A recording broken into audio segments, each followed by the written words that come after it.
Okay, perfect. Thank you so much. So, good afternoon and good morning, everyone, wherever you are. We are very happy for being here today with you, and thank you very much for joining us.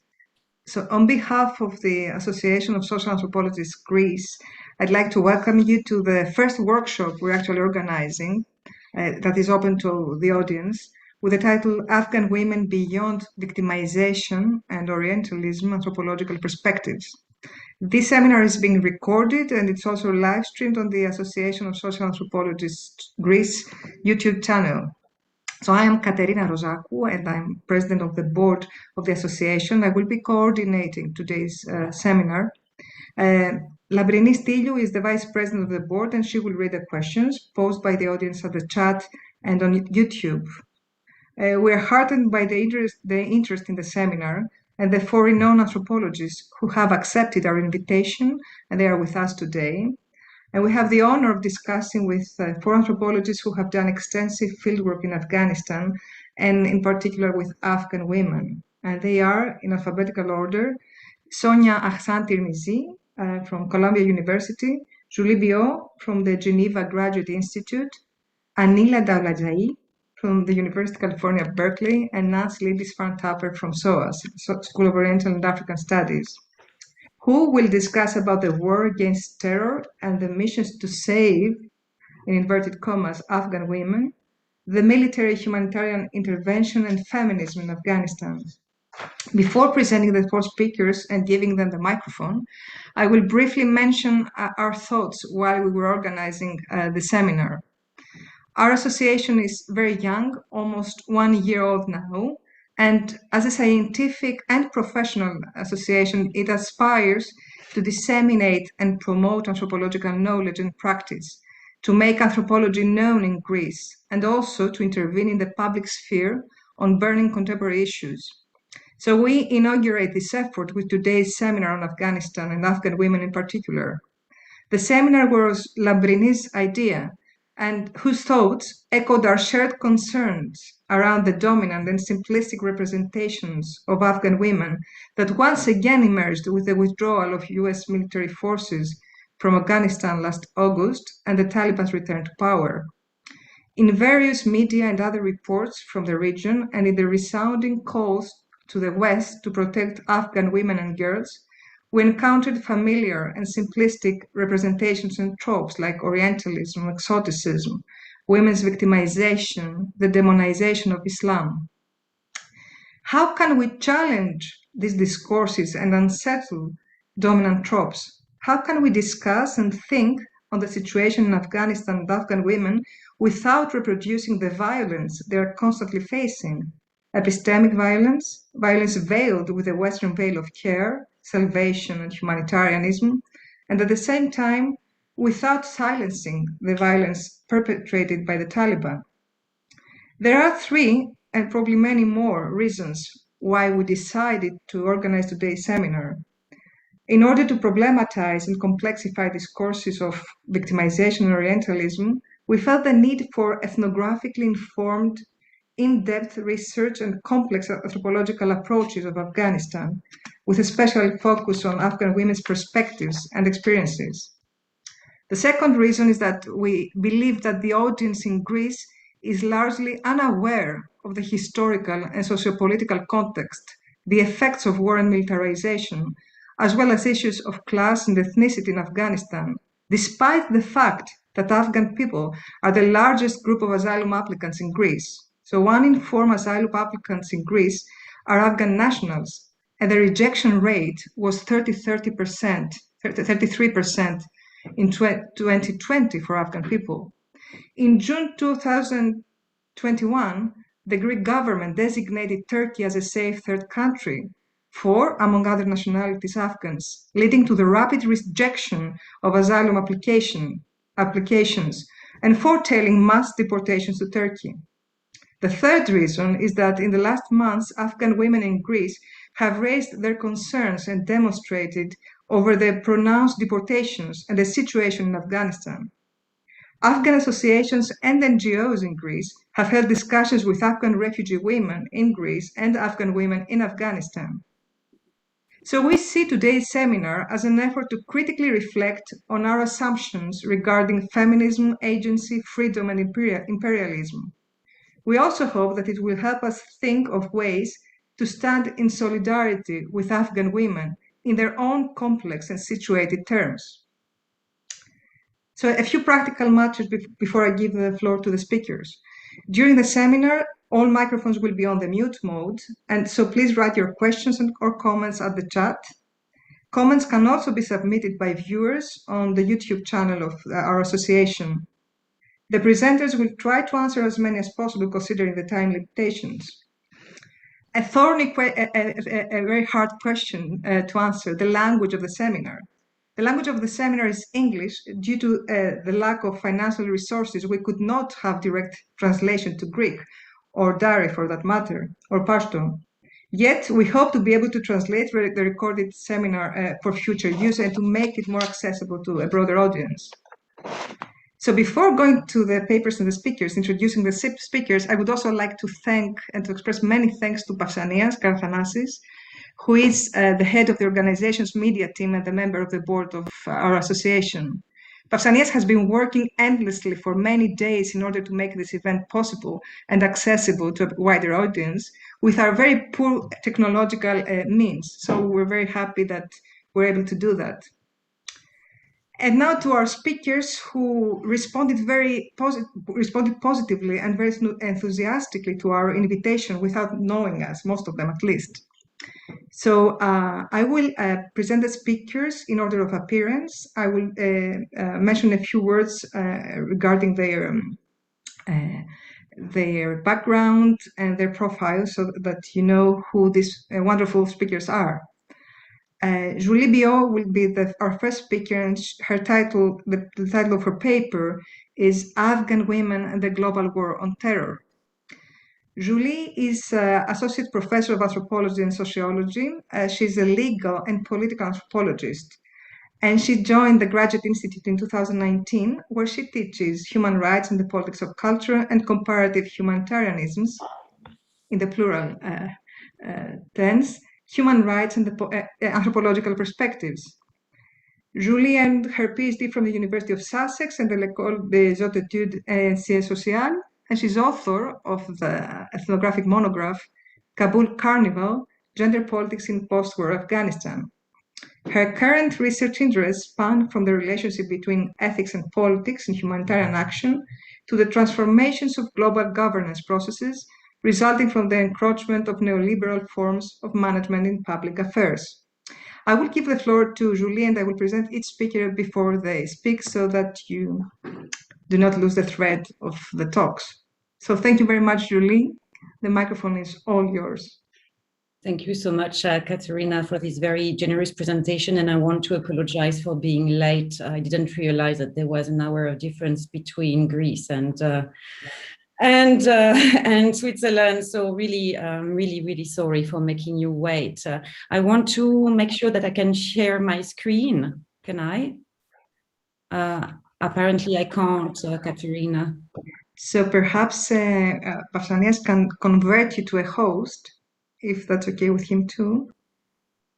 That's the only way I think you can share your screen.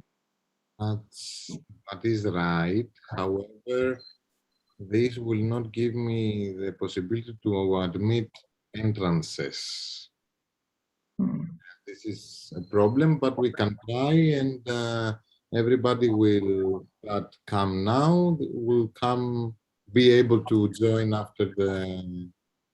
And please, Julie, be sure you put me back as a host. Of course, if I can do that, yes, but you can also admit people. Right. Okay. But can I be a co-host, for instance? No, unfortunately, you cannot. I cannot. So, but still, I can't share my screen. Pausanias is converting you to a host, I think. Right.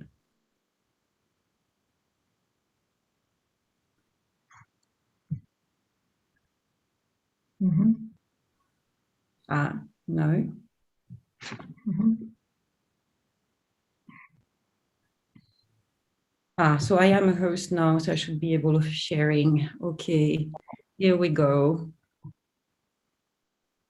Can you see? Yes, we can see your PowerPoint. But I can't see it. Why is that? That's weird. 1 second. Mm-hmm.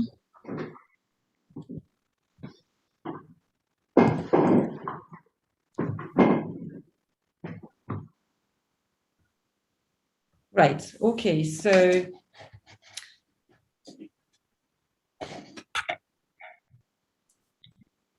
here we go.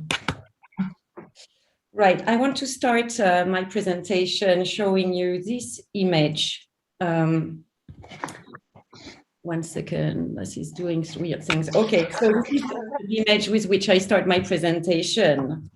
On February 10, 2001, in the huge arena of Madison Square Garden in New York City, Zoya, a member of RAWA, the Revolutionary Association of the Women of Afghanistan, appeared in front of a sold-out crowd of 18,000 people who had assembled to see the celebrity performance of the vagina monologues. Some of the tickets for this event, organized to raise funds for Afghan women, went for $1,000. The arena was transformed for the evening into a place that honored women's experiences. Zoya approached the stage covered in a burqa, just as Oprah Winfrey finished reciting a monologue about women in Afghanistan. Eve Ensler, the playwright, wrote this new monologue after a recent trip to Afghanistan, which was facilitated by RAWA. When Zoya reached the stage, a hushed crowd watched as Oprah Winfrey helped her remove her burqa.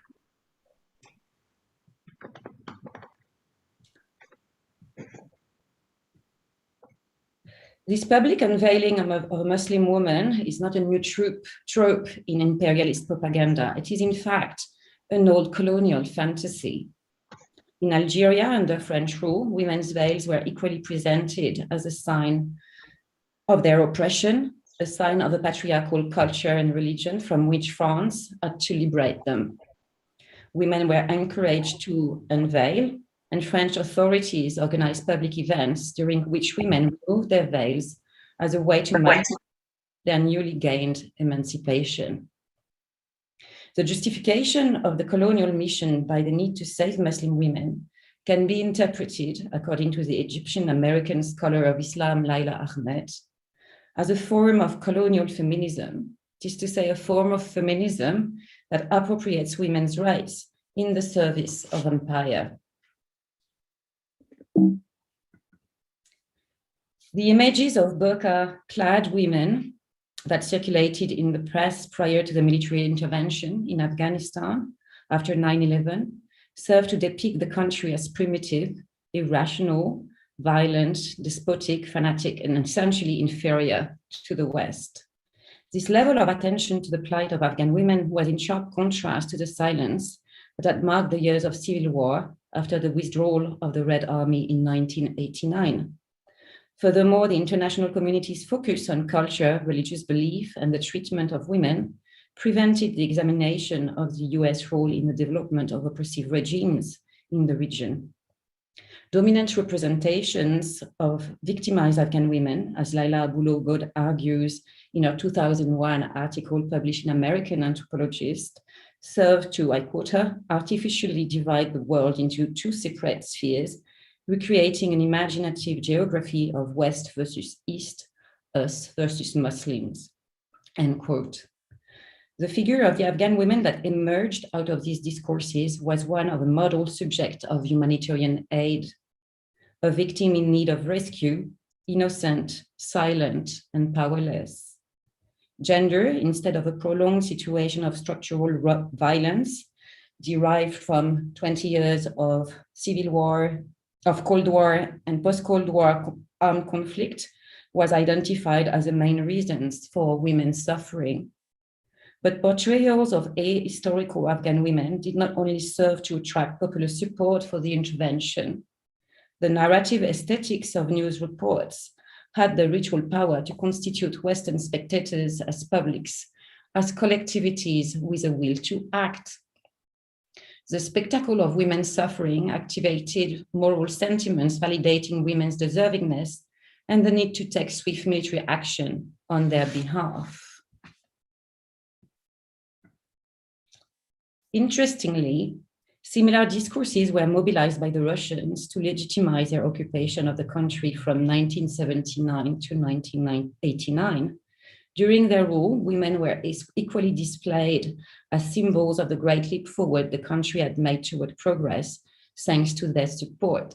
And the pictures I show here were taken from an official publication of the communist government of the time, a book entitled The Revolution Continues, which was published in English, which was also printed in Moscow in 1985, and then distributed in the West. So my main motivation for carrying out research on gender in so-called post-Taliban Afghanistan was to question such representations. Indeed, the women I had met during my first stay in the country in 2004 as a humanitarian worker had little in common with the ones depicted in the international press. Because I struggled to reconcile the popular image of women victimized by Islam with the complex women I had known, I decided to return to Afghanistan and document the ways in which women targeted by empowerment programs coped with these new injunctions for freedom and visibility. I wanted to know what this externally imposed liberation would concretely mean for them. So my fieldwork was carried out in 2007, mostly in Kabul, over a one-year period, even though I was also able to shadow the work of some women's rights activists also during that time. So I shadowed these women's rights activists in their activities, including in the provinces. I boarded at the National Women's Dormitory on Kabul University campus, where I shared a room with the first generation of female students returning to university after the fall of the Taliban. I also interviewed the newly elected women members of parliaments, as well as the judges working at the family court. I attended meetings at the Ministry of Women's Affairs. I observed the work of international experts in gender justice, who were notably in charge of training policewomen working in family response units established in Kabul main police stations. My observation led me to conceive the reconstruction process as a carnival. And I use these images here of utopian humanitarian projects such as the Kabul Kids Circus or Skateistan, or the performance of this US-based artist entitled We Believe in Balloons, which consisted in pink balloons filled with helium meant to spread messages of hope all over the country. It was a performance that took place in 2015. And I use these images to illustrate my argument, namely that the reconstruction process should be understood as a humanitarian carnival, with Kabul as its main stage and shop window. The idea I'm trying to articulate with this metaphor is that the agenda for the empowerment of Afghan women has been part of a broader humanitarian theater that has served to promote an impression of normalization for Western audiences, while hiding the continuity of violence and injustice at the local level. Indeed, the reconstruction of Afghanistan has been presented as a return to normality after long years of war and authoritarian rule. These discourses have fed the illusion of an absolute reversal from an old order characterized by brutality to a new one characterized by democracy, the rule of law, and gender justice. However, a closer look at the inconsistencies that have accompanied the reconstruction, especially in the sensitive arena of gender, reveals that this rhetoric of reversals is anchored in a long history of foreign-led modernization programs disconnected from the local social reality. Indeed, the international community is concerned with the visibility of women in public has ultimately constrained women's capacity to find a culturally legitimate voice and has further reinforced a situation of vulnerability. The new Afghan women who was supposed to emerge during the carnival was, according to the liberal feminist agenda, an autonomous individual entitled to rights. Such a vision was disconnected from ordinary women whose lives are entangled in intricate kin's relations, which have been reinforced as a result of war and military occupation.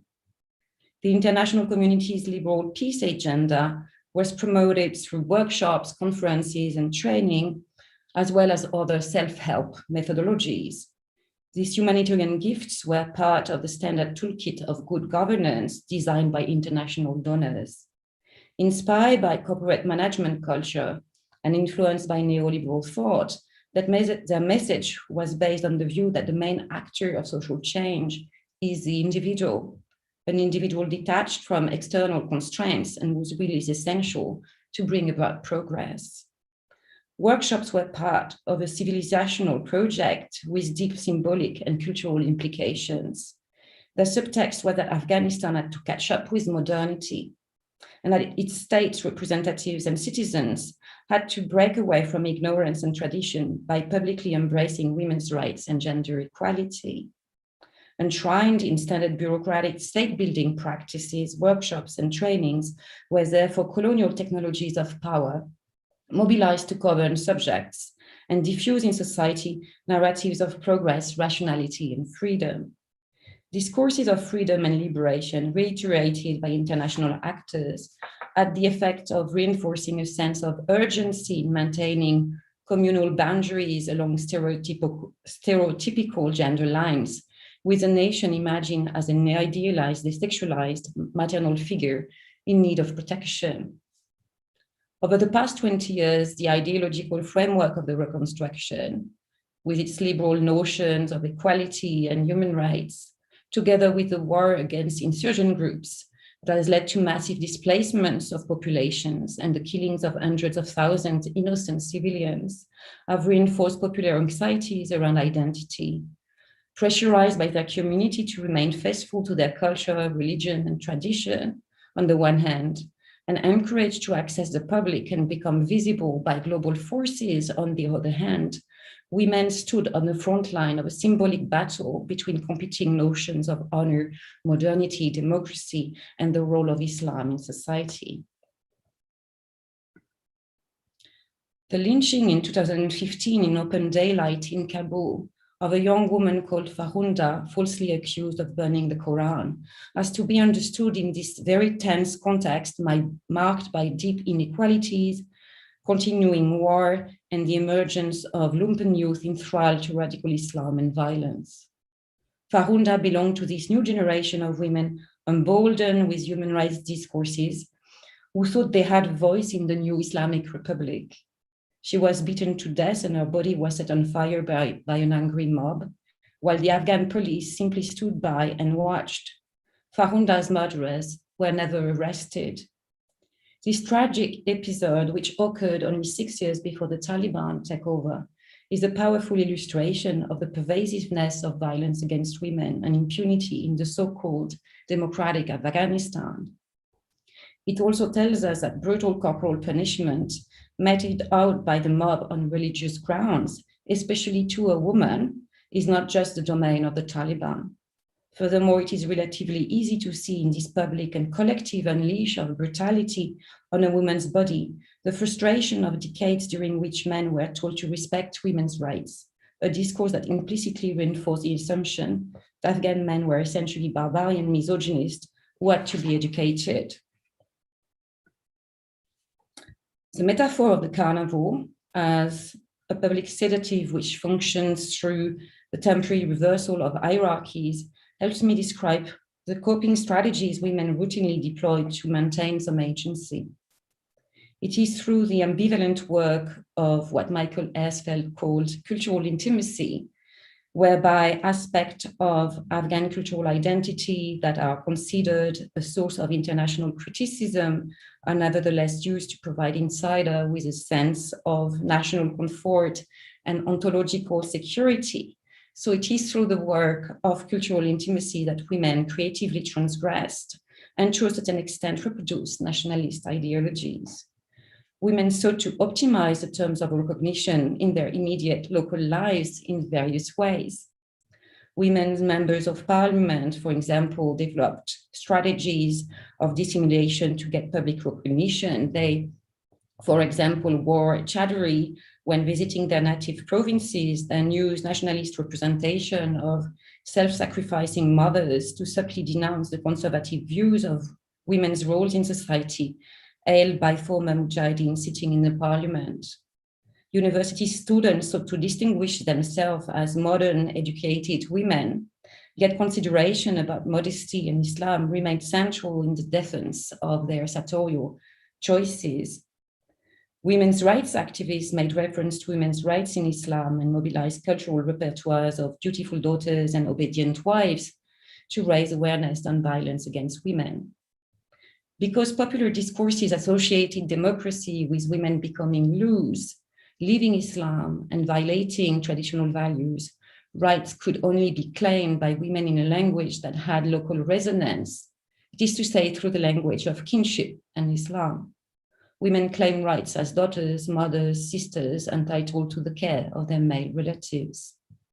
The strategies I present here may seem anecdotal, but in reality, they reflect the extremely narrow room for maneuver women have enjoyed in the context of the reconstruction. They also illustrate the immense resilience, resourcefulness, and creativity of Afghan women whose lives have been marked by a double form of occupation, the one of foreign troops and the one of Islamic fundamentalism. Feminists in the West tend to associate women's emancipation with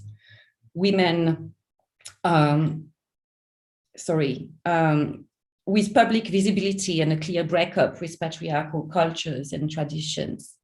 Women directly impacted by imperial wars cannot afford such a clear breakup for fear of being seen as the agents of the West. Acknowledging their agency, even under these almost invisible forms, seems to me essential if you want to move away from paternalist discourses of salvation and stand in genuine solidarity with Afghan women. The recent takeover of Afghanistan by the Taliban has been interpreted in the press as a major blow to the progress of women's rights in Afghanistan. But for the past 2 decades, Afghan men and women alike have endured multiple forms of violence.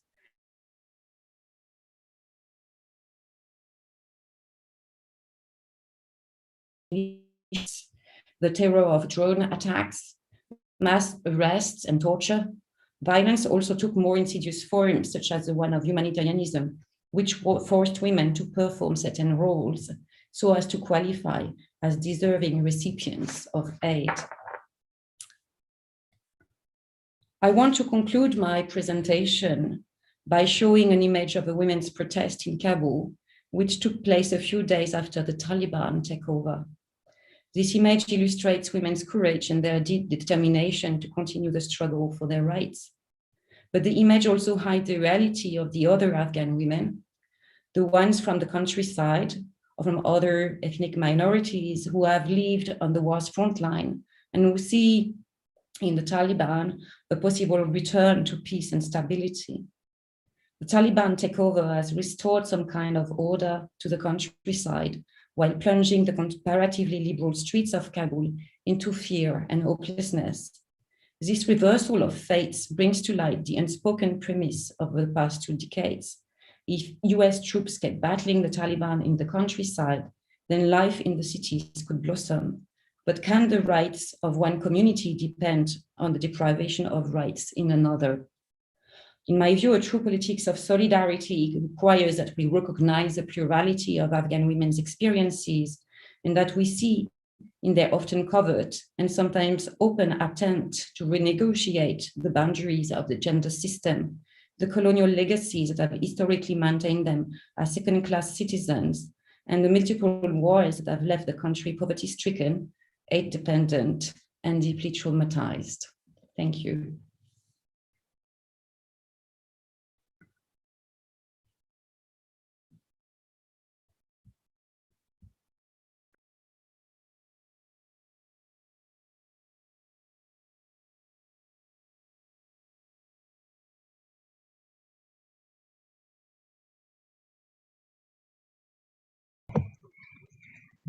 Thank you, Julie. This was very helpful, especially as an introduction as the first paper today. The metaphor of the humanitarian theater is extremely interesting and invites us to this critical self-reflection as well. And our second speaker is Nancy Lindisfarne. She taught for many years and did research at the SOAS, the School of Oriental and African Studies. Her title today is Women and the End of the American Occupation in Afghanistan. Nancy taught social anthropology at the SOAS for many years, and she has carried out fieldwork apart from Afghanistan in Iran, Syria, Wales, and the USA. Her first monograph was titled Bartered Brides, Politics, Gender and Marriage in an Afghan Tribal Society, and it is based on fieldwork in northern Afghanistan in the early 70s, before the Soviet invasion to the country and occupation. And it's also a monument of gender relationships before the radical transformations that took place in the Afghan society after the Soviet occupation. She's also written Dislocating Masculinity and most recently Afghan Village Voices, Stories from a Tribal Community with Richard Tupper. She blogs with Jonathan Neal at annybonnipirate.org. And I need to say, Nancy, that actually, the article you co-authored with Jonathan in August after the end of the American occupation was translated to Greek. I realize. And we shared it with people as well. So the floor is yours. Thank you very much. Katerina, thank you very, very much. And how splendid to be able to follow Julie in her introduction. And congratulations to you all for bringing people together. It seems to me such an enormous topic. My own title is very broad. And I wonder, Katerina, if you could let me know whether I've got 5 minutes left, and I'll see if I can't talk my way through the points I want to make. My broad title means that I do want to talk, of course, about Afghan women, but also Afghan men, but also the men and women of the United States, of the UK, where I'm based, of Greece, certainly. And Julie has set me up for this, which I'm very pleased for, I must say. The point about all these things is these gender roles are connected. These gendered identities are connected. And as good anthropologists, we actually need to have this wider perspective. We need to see the valences that are going on. I also want to focus on the end of the American occupation and pick up where Jonathan and I had actually talked, written about, in fact, in August. And in that respect, I think the place to start is by simply saying that the Taliban defeated the United States. It was a military victory, started out with people in sandals and took on the most powerful military power in the world and won. But it's also a political victory insofar as the Taliban are now presently established in a government in Kabul. And we need to get our heads around these facts. Whatever the lack of recognition in the international community and so forth, these things are actually going on. And the second point I would make is that the Taliban won because they had more popular support than Ashraf Ghani's government under the US occupation, or than the warlords in the Northern Alliance, and so forth. And here, really, we're talking about a wider military lesson. No one wins a guerrilla war, certainly against such disproportionate great power, without popular support. And if you can't win without popular support, then you have to understand that in villages and small towns, and indeed in great proportions of the urban populations of Afghanistan, people were behind the Taliban at the end of the day. The support was of men, of women, of children, of dogs, donkeys, the whole show. And that, I think, is something that's quite hard to see through the media, certainly the media that we see in the English media, whether it's United States or Britain. The other thing to say here, I suppose, is to remember that in this process, the Afghan population is about 80% rural based, and that is also quite significant. And I want to mention a rather splendid very splendid article by Anand Gopal, a journalist researcher who's written in the New Yorker.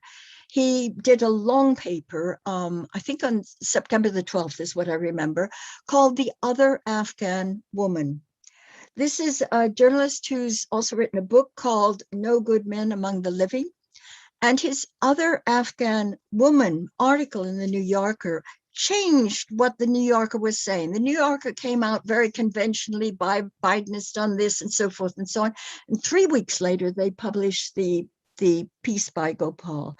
And what he had done, and this is he traveled throughout rural Afghanistan, and he had gone to basically to Musa Gala, to the Sangin Valley, to the Helmand province, places like Nozad, places where the British troops in particular were fighting the most vicious of all wars on behalf of, indeed, the Americans. And he talked to grandmothers, and he talked in depth to these lovely women who had lived, frankly, most of their lives. They're middle-aged women, and Afghanistan at this point had had, 43 years of war from the beginning onwards. And he talked to them, and he looked at he took their personal stories to heart, listened to their own account of what had happened to them under the Russians and the Russian occupation, what had happened during the Civil War, who were the warlords that were dominating the Helmand and the poppy crops and so forth at various points in this process. What were the Taliban like in the early 1990s? What were the Taliban like most recently? And what was extraordinary about these accounts was certainly not that these women loved the Taliban so deeply or anything else, but they actually simply accounted for the fact that the Taliban, both early on and later, were first of all understood as not corrupt, unlike everybody else who'd been in their patch, but also, and most recently, unlike, for instance, the American soldiers, the Taliban actually warned the local people when there was going to be a battle, where there was going to be an ambush, what was happening. And they said, look, get out of here because tomorrow something's going to happen. You can go and hide over here. You'll probably be safe. They had this kind of engagement with local people, which people enormously appreciated. So we have to understand that it's not because the American people love the Taliban, but because that long history of war was so appalling, but most particularly the American occupation over these 20 years has been very, very corrupt and very cruel. And cruel on an order we know perfectly well from Abu Ghraib. We know about the black sites. We know about the horrors that have actually gone on. And it's against that cruelty we have to understand how people have reacted. So remember that women, men, children, dogs, donkeys, the whole show, have actually come out to support the Taliban. And I think in this respect, one of the things that it's worth saying is that the old Taliban were, in the early 90s, were refugees. These were people, very poor men, coming out of the refugee camps. The leadership, I believe, had actually, each one of them, the 12 of the leaders, had actually lost eyes or legs. They were village mullahs. They were ordinary and very poor people, but they were also sexist. Nobody's pretending otherwise. And the worst of what was going on then was Pashtun chauvinism. So you get an old sexist group that is not winning favor, but is recognized as not corrupt. The new Taliban rising out of the ashes and in response to the occupation, not immediately, but over the years of the cruelty, have become much smarter. They become ecumenical in the sense of being able to not become, or to let go of the Pashtun chauvinism, to actually try to be inclusive of all Muslims, of all Afghans. And I think in this respect, we have to remember that they've learned mighty quickly. These are people who've been negotiating with the Americans and others in Doha for since 2014. These are people who use laptops and so forth. And yeah, they're sexist without any doubt whatsoever, but they are certainly not the savage barbarians that you would understand from the portrayal that Julia's actually said. But they're sexist in the way of most of the people that you know are sexist. They're that kind of sexist, right? And certainly I know in Britain, and you must know in Greece and others elsewhere in America, know those kinds of sexists.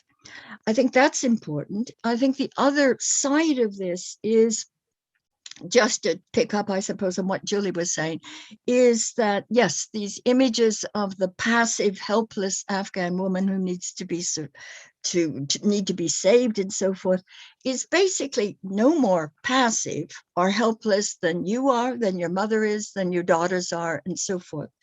But what we understand is an amazing differentiation and inequality of power. And we're all helpless in the face of great power and violence.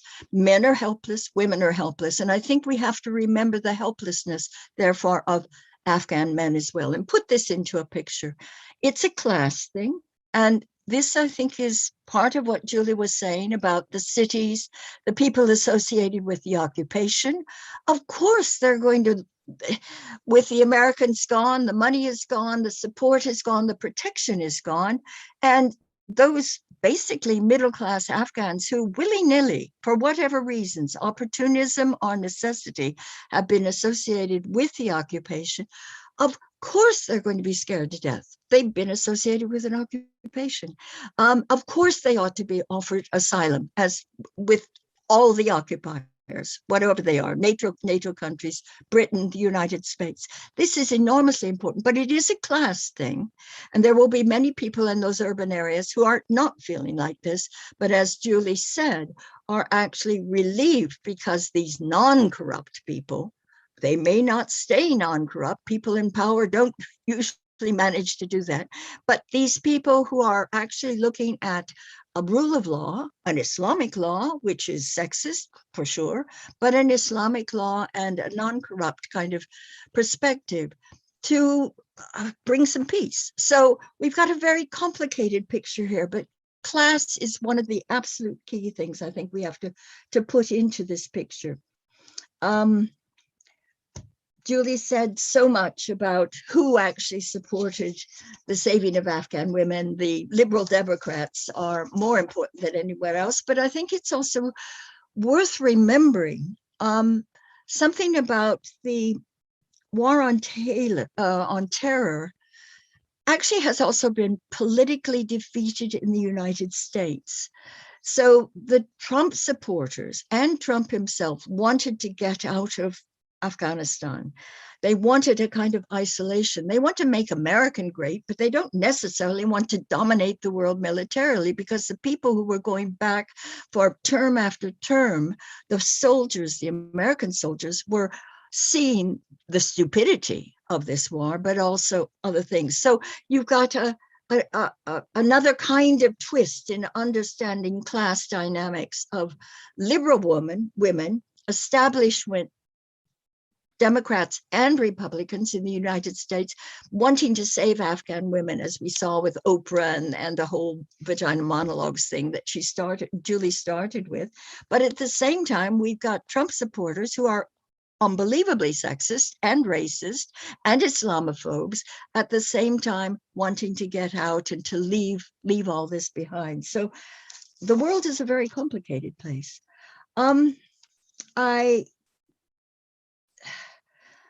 I think there's several things, I suppose. I'm not sure how much time I have, but probably not very much. And There's my 5 minutes. How sweet. Thank you very much. The occupations, both the Russian occupation and the United States occupation, were tragedies for Afghan women, for all Afghans. And ironically, in both cases, these are regimes, occupations who came in fighting hard for the rights of women. And they have both failed after enormous cruelty, death, and destruction in the country. So in this respect, feminism within Afghanistan is really a very hard number to push forward, because the Russians before them and the Americans subsequently were offering a kind of feminism which was associated with extreme violence and ugly, ugly kind of class politics. So we have a terrible tragedy that we're looking at. And this is to think then, I suppose, about prospects, my 5 minutes. One of the great reservations I actually believe that the Taliban sincerely want to run a government, to be part of an international scene and so forth. And as I said, they're not corrupt, but neither, and this is terribly important, are they democratic. This is a dictatorship that they are proposing. And that is something that one needs to fight at every point, it seems to me. So we're fighting both an intrinsic sexism, but also for democracy. It's a very hard one to do, but it's important at this stage, it seems to me, to find a space for these people, given the kind of hostility in the world around them. They haven't been corrupt. They have taken Kabul with very, very little bloodshed. They have offered peace. They did help people to get out of the country in the airlifts and so forth and so on. They ought to leave everybody to get out. There's no question. These are significant moves. Who knows what happens at the end of the day? The compromises, the pressures, the will to negotiate, I'm sure, is there. I mean, Afghans are very good at negotiating and compromising, but the pressures on these people as rulers will be enormously great. And the prospects, as Julie suggested, are very, very dim. There are the economic sanctions, which are coming from the United States as a kind of act of revenge for having lost a military and political victory. This is withholding of great deal of Afghan money, which will make it very difficult, and does make it very difficult, for charities and other people, other donors, to help the Afghan population, which, as Julie said, is dependent on aid. People are on the edge of facing starvation because there is also a climate crisis, which is going on presently. The harvest, as I understand it, and other people will know better, about 40% of it has actually failed in this last year.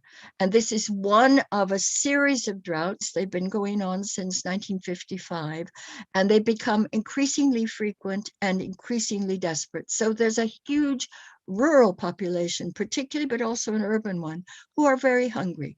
So aid needs to get in. There are other things that will be very hard to factor in. One is the question of whether the Taliban can cope and be decent with respect to the Hazaras, and what happens with ISIS and the Pakistani Taliban, who are another number altogether and are a very big threat to this present regime.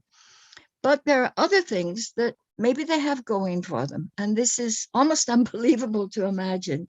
But as far as I can understand it, the Chinese, the Iranians, the Russians, even Pakistan, all of them are really not wanting to see the Taliban fail. The adjacent states are frightened of further refugees. God knows there are enough Afghan refugees already in Iran and Pakistan. The Central Asian states, the Russians are terrified that Islamism will actually become a problem if the Afghan state becomes again a place of civil war, or war indeed in any other case. China seems to have stepped up because they want the Belt and Road, they want the economic sort of thoroughfare to work for them, and may be able to provide money and aid. All of these states, strangely, are in a position to actually help the Taliban and their undemocratic regime to give some kind of peace and to help people through these immediate humanitarian crisis that is coming with the climate crisis that is upon them. So I don't know. It's a bigger perspective than just on women, but I think that's appropriate myself. I thank you. Thank you very much, Nancy, especially because you posed the crucial issues of class and the differences between rural and urban Afghanistan, as well as the differences even regarding the Taliban in time. And I think this historical perspective is something we're lacking in these generalizations, which are really, really common and, good for Western ears. You were provocative enough, but I think you stressed quite enough that the Taliban are a dictatorship. They have this external international, orientation, and they try to connect with other powers in the contemporary geopolitics. So thank you very much, and thank you. So our next speaker is Anila. Anila, I hope I will pronounce your surname correctly. Anila Daulatzai. From the University of California, Berkeley. And the title of her paper is War, Occupation, and Everyday Life of Women in Afghanistan. Anila is also an anthropologist, and she's right now a postdoctoral fellow at Berkeley.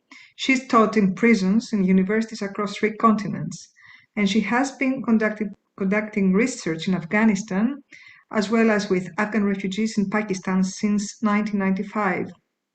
Between 2006 and 2013, she carried out ethnographic fieldwork in Kabul, and she taught at Kabul University and at the American University of Afghanistan.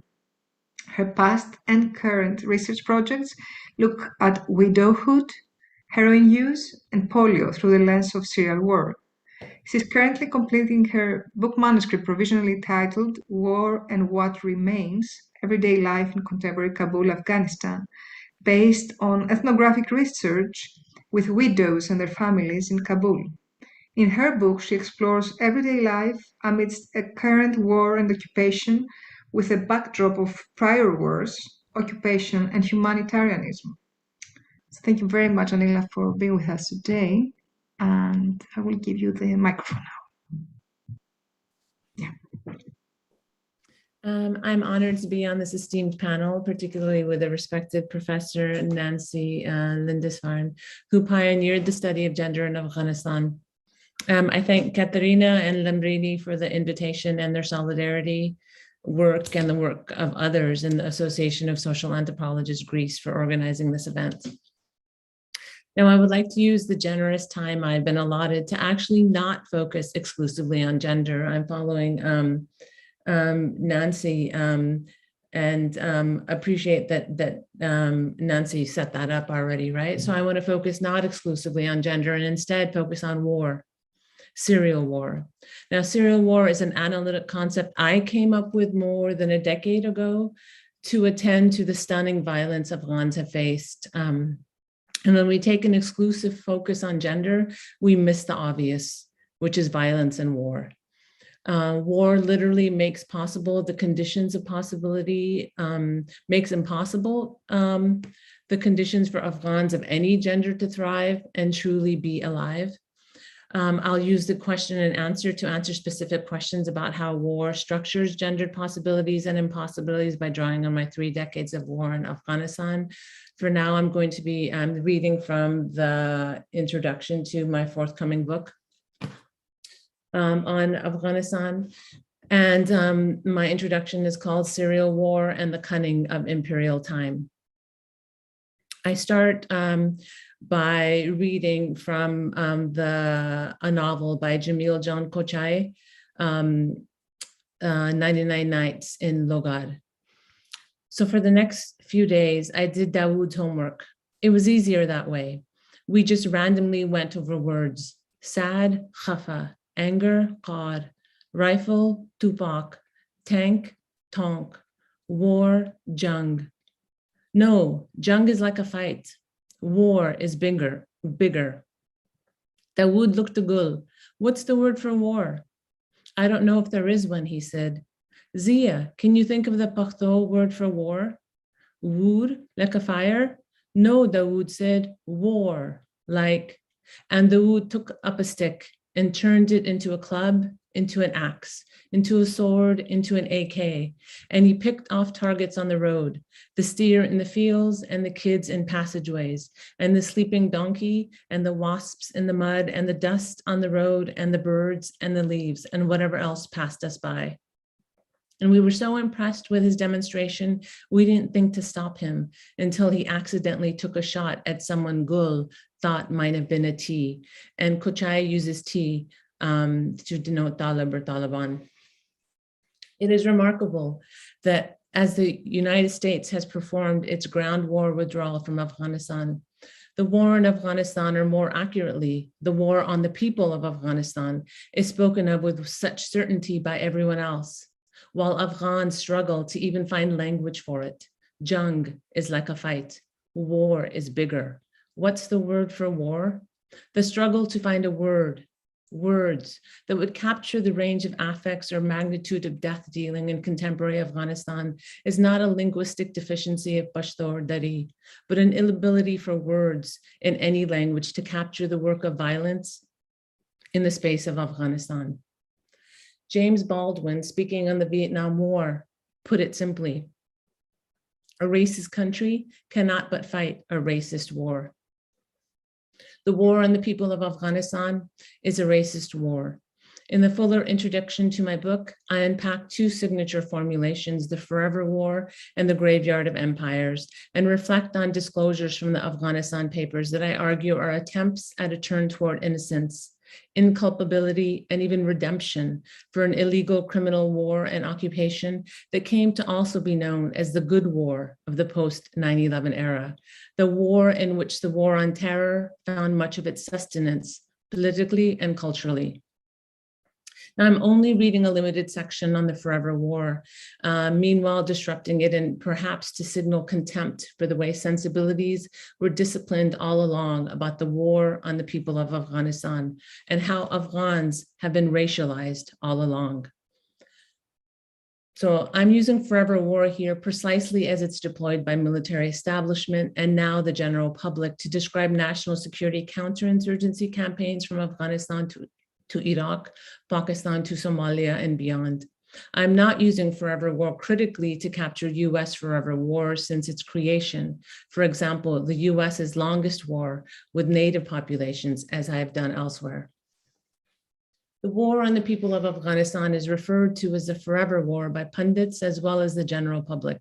Yet the forever in Forever War refers exclusively to US NATO time in Afghanistan, starting the clock conveniently from 11 September 2001, when the US was attacked, and not October 7, 2001, when Afghans were violently invaded and attacked. 20 years, they say. America's longest war, they say. Imperial time has its own timekeepers. Rarely, if ever, do we see the Forever War denote Afghan experiences with war, Afghan experiences with empires, and Afghan accounting of time. If this account centered on Afghan experiences, 2001 is not where we begin. We would go back at least to the 1970s and maybe even before, given US and Soviet presence in Afghanistan since the 1950s, to the mass graves from the communist regime. Mass graves have a way of saying everything for those who are attuned to listen. Instead, what we hear are imperial accounts of war, imperial anxieties of security, and allow imperial time to tell us what time it is and how long it has been. Tick tock. I'm using TikTok here to represent imperial time. Americans have been at war for 20 years and they didn't even know it until now. That is, as they clumsily scrambled to end it. Afghans have been in war for 43 years and every Afghan knows it. Serial war for over 40 years. Tak, tak. And tak tak I'm using as onomatopoeia to represent the sound a clock makes in Dari in Pashto, used here to connote Afghan time. In April 1978, 20 months prior to the Soviet invasion of Afghanistan, a military coup known as the SOAS Revolution brought Soviet-backed Nur Muhammad Taraki to power. The Taraki regime disappeared 50,000 to 100,000 high school students, farmers, nomads, teachers, intellectuals, and others. Afghans were subject to imprisonment, routine torture, and rape. Pul-e Charki prison in Kabul was overcrowded with Afghans from every walk of life, the site of serial executions and mass graves.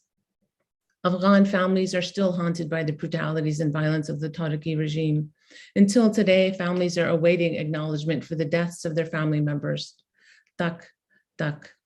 The Soviet invasion and 10-year occupation followed from 1979 to 1989, which killed between 1.5 to 2 million Afghans and turned more than 7 million into refugees. By 1987, almost 9% of the Afghan population had been killed by war.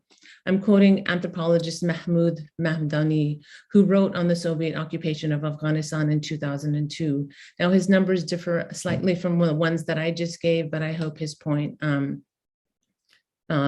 is still felt. Perhaps no other society paid a higher price for the defeat of the Soviet Union than did Afghanistan.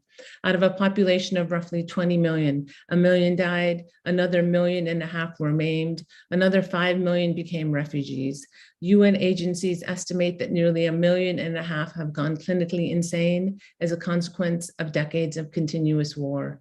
Those who survived lived in the most mined country in the world. That's Mamdani in 2002. For the 7 million plus Afghans who became refugees, they faced discriminatory refugee regimes in Iran, Pakistan, Europe, the US, Australia, and elsewhere, which continue until today. Afghans, after Palestinians, are the longest standing refugee population in the world. Afghans remain at the top of every asylum seeker's roster. Tak, tak. Following the Soviet withdrawal from Afghanistan in the early 1990s, there was a mad scramble for power between several warring militias. Afghans killed Afghans with weapons and money from the US, Pakistan, the formerly constituted Soviet Union, Saudi Arabia, China, Israel, and elsewhere. Whoever was willing to trade in death came to their aid. Every one of the factions vying for power murdered and massacred Afghans, destroying the capital city, Kabul. Tak, tak. In 1995, the Taliban appeared, a product of the chaos of at that time 17 years of nonstop war, including a 10-year brutal foreign occupation and Pakistani choreographies of violence and deceit that also continue until today. Human rights organizations extensively documented the violence of the Taliban regime against Afghans, particularly the restrictions on dress and work for women that made headlines throughout the world. Meanwhile, the targeted brutalities against minority Hazara Shiite communities got less coverage than the clothing restrictions placed on women in Kabul. The Taliban and its opposition in the newly consolidated Northern Alliance continued active war and violence as civilian Afghans continued to be subject to the by now routine violence. Tak, tak. The Taliban ruled until October 2001. The US NATO invasion and 20-year occupation began with the 7 October invasion of Afghanistan. The Cost of War Project conservatively estimates the death toll for Afghan civilians only over the past 20 years as close to 47,600 civilians and more than double that number injured in Afghanistan during the 20 years of war since the US invasion. Ordinary Afghans were surveilled, serially humiliated, and made forever disposable by both the US NATO forces and reconsolidating Taliban. 4 decades of war and still counting. Serial war, serial occupations, serial killing would only begin to approach an Afghan accounting of time. while 2 decades as the invading, occupying power gets a distinction of forever in imperial time. Yet this 20 years plus discrepancy between an Afghan accounting of time and imperial accounting is not just bad arithmetic. The discrepancy is a deliberate miscalculation by US empire, with Pakistan as a more than willing partner to distance itself from the material and other support it provided, billions in money and weapons to various groups under the broad umbrella of Mujahideen in the 1980s and thereafter. There is little question that the weapons and support were critical for the Mujahideen to robustly counter the sheer horror of the Soviet occupation. Yet those weapons and that financial support and investments had further trajectories, afterlives. They were so significant that they fundamentally altered the social political landscape. Those machinations need a social accounting. While many insurgencies receive financial and material support from elsewhere, an erasure of the global transfers and material support by registering them as routine is simultaneously dehistoricizing, revisionist, and deathly consequential. Imperial time-telling fixes violence as local and organic to the geographical terrain of Afghanistan and inherent to the people. Imperial time obscures the global terrains of racialized militarization that decades earlier collectively conspired to designate Afghans as disposable. The 20 years that imperial time counts excludes empire's prologue. Tick, tock. Obscuring the global origins of terror not only enabled a global war against terror, by unhinging the global from terror's origins, it became possible to provincialize it, localizing culpability for terror into discrete bombable sites, as was the case for Afghanistan, the inaugural invasion of the global war on terror. The invasion was an event, and yet it was also an entire global architecture. It was designed as a military intervention that legitimated the invasion and subsequent occupation of Afghanistan and all future illegal invasions anywhere, including drone strikes and surveillance apparatus that permanently marks bodies. Regardless of whether Afghans stay in Afghanistan, migrate to Pakistan, or Greece, by way of example, all harassment, violence, and even death are forever marked as justifiable. Violence racializes Afghans, and thus an Afghan accounting of time would certainly calculate for this permanent distinction.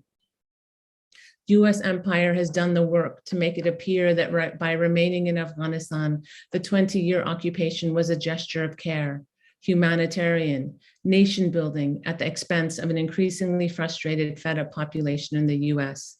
The classic white man's burden story is a resilient one. A racialized subject, the Afghan, is produced through the violence as well as through the self-exoneration from that imperial violence by seminal architects of the war. Ugly things happen in war, they say. We did our honorable best, they say. Now we must leave for Afghans to sort it out for themselves, they say. Khak the sarat, Afghans say. And the phrase that I ended, Khak the sarat, is the Dari equivalent for shame on you. It literally means dirt on your head. Thank you.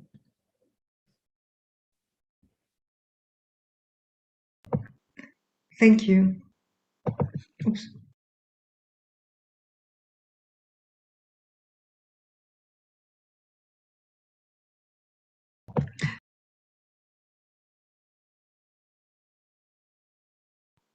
Yes, now you can hear me. Thank you very much, Anila. That was very powerful, I'd say, especially this contradiction between the imperial accounts of war, the imperial time, and the Afghan time. The tic-tac was a great metaphor, I think. So thank you very much. And especially for going beyond gender, because gender seems to be the key and the main tool, both analytically and also politically, in this, the justification of the occupation of Afghanistan and the war on terror. So now I will introduce our final speaker, who is Sonia Ahsan-Tirmizi, and we're very, very happy she's also with us today. I just got an email by Sonia that she doesn't have a connection. Her electricity went out. So let me read that. I'm not sure if she will be able to connect back. She seems to be having a problem. She's not in the US currently. So let me see. Let me email her just for a second. Sorry.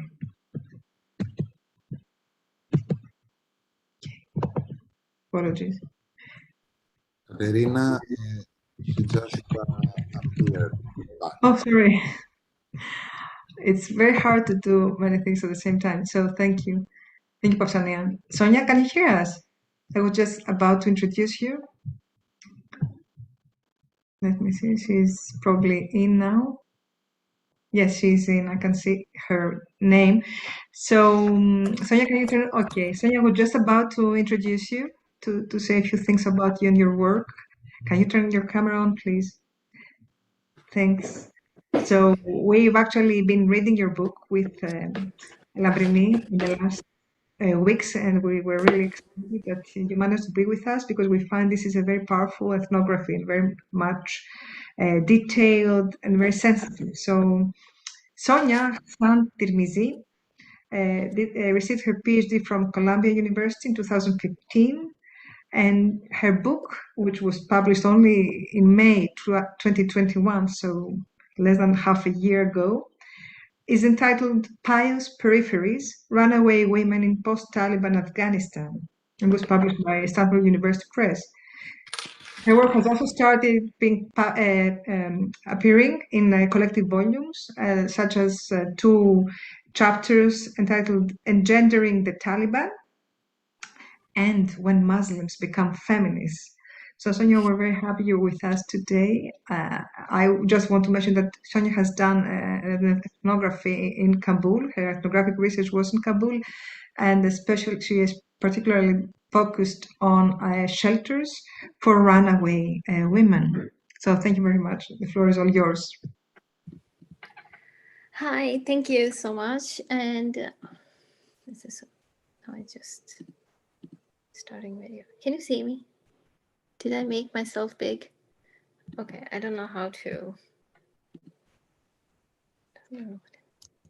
Okay, so I too have some things to share. So I don't know if I can share my screen as well.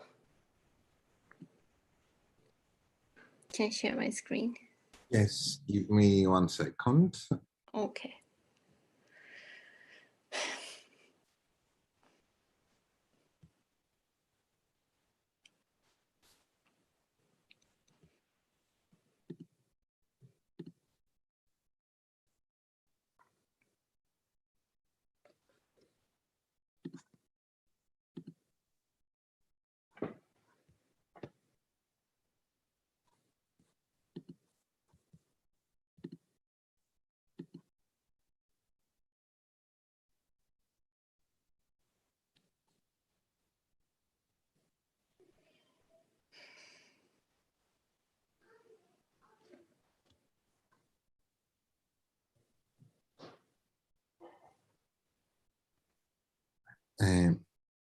Can you, Sonia, can you try again in like 5 seconds?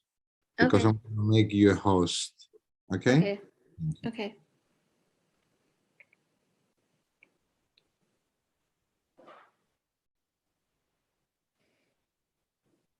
Okay. Let me see now if it says. Now, how can, but like, where would I? It says I'm the host, but it's not giving me an option to share.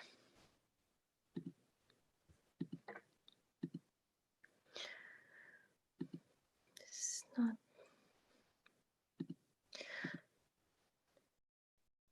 Three next to reactions. Background. There must be three about. It's true.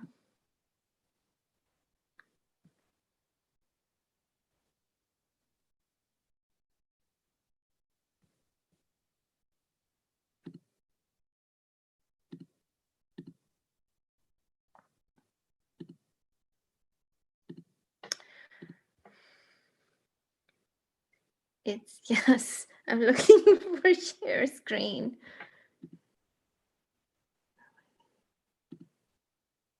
Okay, it's not showing me. That's fine. Okay, so Sonia, probably is the fact that you are from the browser. I don't know their screen okay, there. that's okay. Okay. Okay, so can you like full screen me? You are full screen, even Oh, if I am full screen. Okay. So I'm really happy to be here. Thank you for having me. As some of my favorite people in the whole world were on this panel, so I was really excited to hear them. Thank you, Julie, whose work has inspired mine. Also, Anila's work as well, and of course, Nancy Tapper, Professor. I never dreamt that I would be on the same panel as all these people. So thank you for having me. Since I cannot share screen, what I wanted to share were some Taliban newspapers that I had been reading for my book. Since everything has already been said, some of the points that I wanted to make about gender and not gender and war. So I'll just wrap up with a few points that I got from hearing all the speakers and then also connected to my book. I wanted to talk about this idea of humanity that is my new project. I'm looking at this idea of the human and as it connects to climate change that Professor Tapper was talking about. And so to say if there was a linear trajectory of history, then humans would be on one side, the civilized humans, and of course, Afghans would be on the far, far, far end. From the Western lens. And so much is often said about how this is Orientalist, and we have to look at Afghans on their own terms. But I, in my new project, want to destabilize this idea of humanity itself and the litany of human rights that comes with it. And we are hearing this so much nowadays with affording Afghans human rights because they're human. But why not think about what it means to be human historically, who gets to be classified as a human, and by definition, who is excluded from this definition. And then if we are human, then does that give us a dominant status on non-humans? And this is not just happening this thinking is not just happening in Islam and in Islamic thought vis-a-vis Muslim countries, but also in Christianity. I was reading the other day in the encyclical on climate change by the Pope, in which he had questioned the mastery of the humans toward non-humans. So problematizing this idea of humans and humanity, and then the litany of human rights that comes with it, and then thinking of Afghans on their own terms. So if, as Nancy Tapper had said, that there is popular support for the Taliban in Afghanistan, and that seems revolting to you, well, then perhaps rethink of your own position in this world. And instead of trying to humanize the other, just rethinking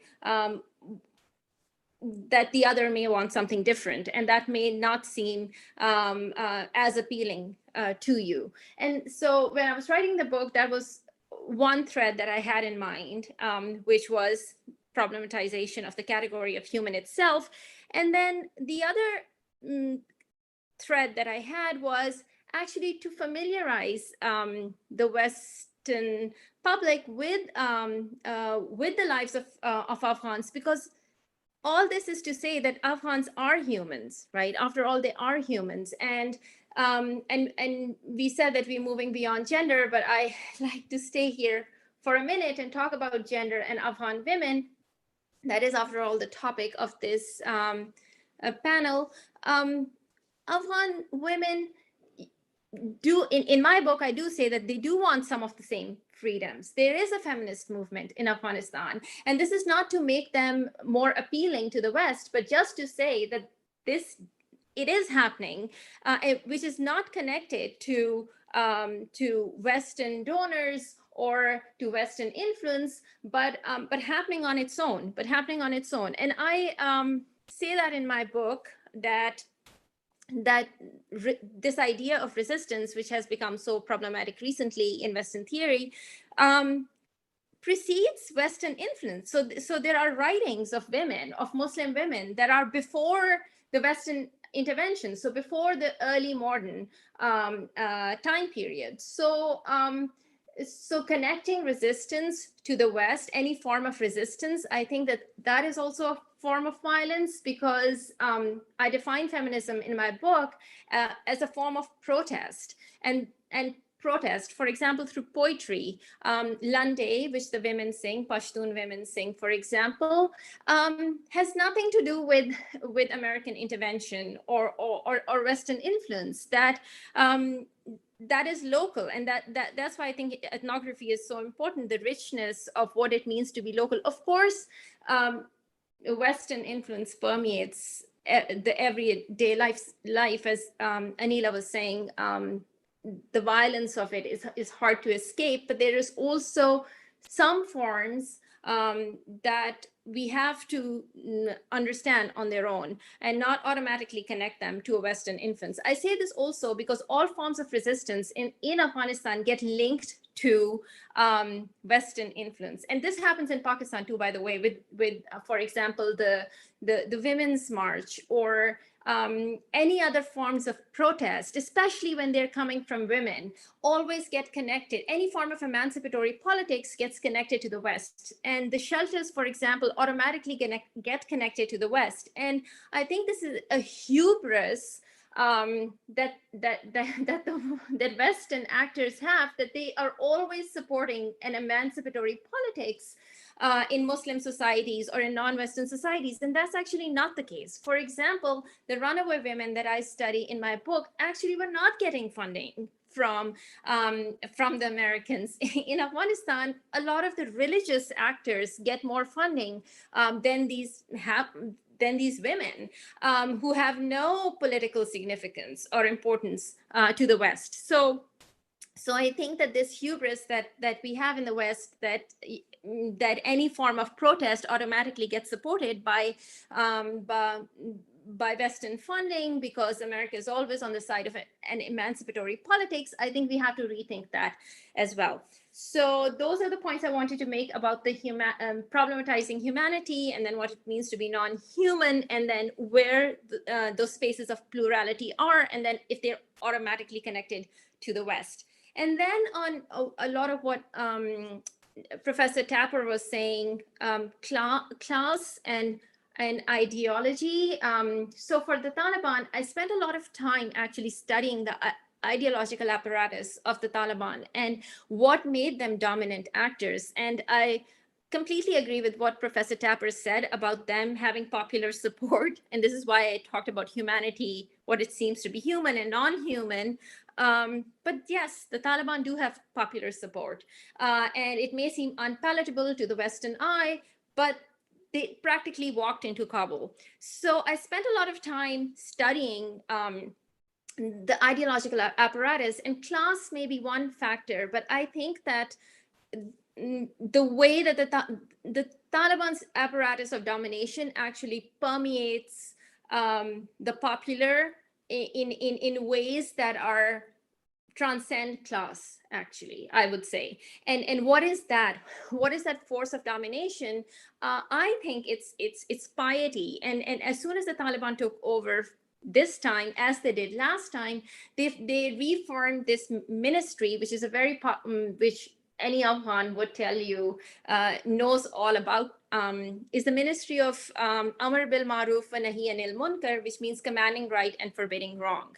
And this is a concept. I was a young schoolgirl. I got all my schooling in Peshawar. So this is something that I was very familiar with, because we learned this every year in our Islamiyat course, this idea of commanding right and forbidding wrong, enjoining good, and forbidding vice, Amar bil Ma'ruf wa Nahi anil Munkar, which the Taliban have just instituted again, and they had it in their first permutation of governance also.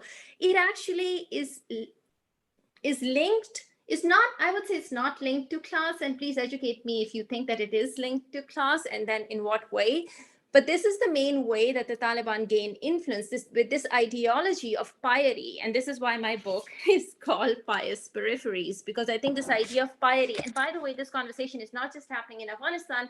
I situate my book in a larger literature on Islam and feminism, the works of Lara Deeb, Sabah Mahmood, many other works as well, Laila Ahmed, also Laila Abulakhud's earlier work, Wales Sentiments, which was her first book.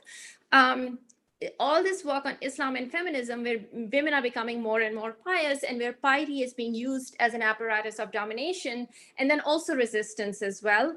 So the Taliban are extremely well versed in this. And I wanted to show the Taliban newspaper, which I can't because I'm using the browser, and I can't show that slide, but in their newspapers, the Shariat newspaper, first of all, it is both in Persian and Pashto. So there's a misconception, again, what Professor Tapper was saying, that it's not just Pashtun chauvinism, they appeal to the Persian audience as well through these ideological domination mechanisms. So the newspaper is both in Pashto and Persian, which was a surprise for me. And then within that newspaper, they're using poetry from Saadi, from Khushal Khan Khattak, this really sophisticated ideological apparatus that through this print media that has everything to do with this ethical self-fashioning, construction of the self, being pious, being good, and then choosing certain things because you're good. And this is linked to them being seen as not corrupt, and also not Western actors too, even though they do get funding from the West. So there's that. So I want to complicate this idea of class with this specific form of piety, the way that it functions in Afghanistan, and then where the runaway women are situated with this ideological apparatus of domination of the Taliban. So the runaway women are who I worked with are seen as promiscuous. I was very familiar with them because they're women who ran away even within my friends and a close family when I was growing up in Peshawar. And so, and why are they seen as such a threat by the Taliban? Why is it so threatening to the Taliban? And they're not getting help. Again, I would say by the West as well. The women are not getting that much help. So if you want to see a power differential, definitely the Taliban have more visibility, more power than these women. So we really have to complicate and destabilize this idea that the runaway woman is supported by the West, because she's not. So in opposition to this ideological apparatus, then these women, they do complicated risk calculations that are right about in the book. They are singing poetry, they are going to court, and I do a very thick ethnography because I lived with these women, and I was one of these women living in Peshawar all my life, on how they craft their lives and create a politics of plurality in Afghanistan that, as Julie said, has to situate itself against not just patriarchal local structures, but also the violence of war itself. And so I just want to end by saying, and I couldn't use my slide, sorry about that, but hangama means riot in Pashto, and many Afghan women and Pashtun women are named Hangama. So I think that shows the paradox and plurality of a people that name their daughters Hangama, and yet ask for conformity. So this book, the painting of this book is painted by a woman. I saw this beautiful painting and I loved it. And then when I found the artist, it was an Afghan woman, and she was called Hangama. And this is a scene from Kabul that she had painted, and her name is Hangama, which I thought was really interesting because one of the women that I write about in the book, and I give her a name, Hangama, and then the artist of the book is also Hangama. And this is a scene of solidarity in Kabul where the women have their back to the audience, and they are sitting together overlooking Kabul, turned away from the audience, creating a solidarity amongst themselves. Thank you.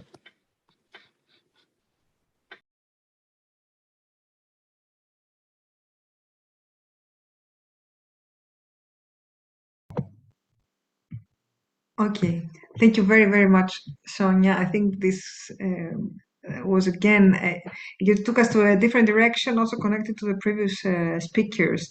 And talking about humanity, such a key concept associated largely historically to Western modernity and the birth of humanitarianism as an all-encompassing notion, as a justification, as a, I think it's crucial to search for other definitions and for other conceptualizations of humanity as well. And thank you very, very much for talking about for giving us also another dimension to the to the popularity of the Taliban, not only regarding class or the distinction between rural and urban Afghanistan, but also regarding the power of ideology and the ideology of piety that you mentioned. So thank you very much.